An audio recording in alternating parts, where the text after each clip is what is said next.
ಒಳಗಡೆ ಬಿಡ್ರಿ ಅಂತ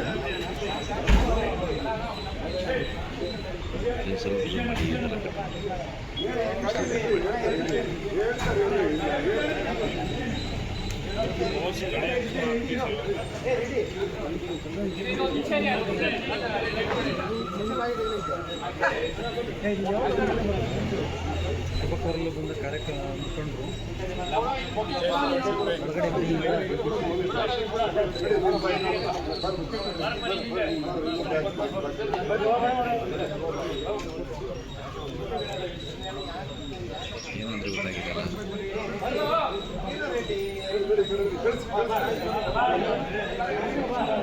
ಜೀನಿ ಸ್ಲಿಮ್ ತಗೊಳಕ್ಕೆ ಸ್ಟಾರ್ಟ್ ಮಾಡಿದ್ನೋ ಅವಾಗ ಮಂತ್ಲಿ ಪೀರಿಯಡ್ಸ್ ಆಗ್ತಾ ಇದ್ದೀನಿ. PCOD ಪ್ರಾಬ್ಲಮ್ ನಾರ್ಮಲ್ ಆಗಿದೆ, ಥೈರಾಯ್ಡ್ ನಾರ್ಮಲ್ ಆಗಿದೆ. ಪೀರಿಯಡ್ಸ್ ಎಲ್ಲ 6 ಮಂತ್ ಆದ್ರೂ ಆಗ್ತಾ ಇದ್ದಿಲ್ಲ, ಇವಾಗ ರೆಗ್ಯುಲರ್ ಪೀರಿಯಡ್ಸ್ ಆಗ್ತಾ ಇದೆ. ಜೀನಿ ಸ್ಲಿಮ್ ನ ಯೂಸ್ ಮಾಡಿ 8 ತಿಂಗಳಲ್ಲಿ 55 kg ಸಣ್ಣ ಆಗಿದ್ದಾರೆ. ಜೀನಿ ಸ್ಲಿಮ್ ತಗೊಳ್ಳಿ, ಬೇಗ ಸಣ್ಣ ಆಗ್ತೀರಾ, ಫ್ಯಾಟ್ ಲಾಸ್ ಆಗ್ತದೆ. ಜೀನಿ ಸ್ಲಿಮ್ ನ ಯೂಸ್ ಮಾಡಿ 100% ಯಾವುದೇ ಸೈಡ್ ಎಫೆಕ್ಟ್ ಇಲ್ದಂಗೆ ಸಣ್ಣ ಆಗ್ತೀರಾ.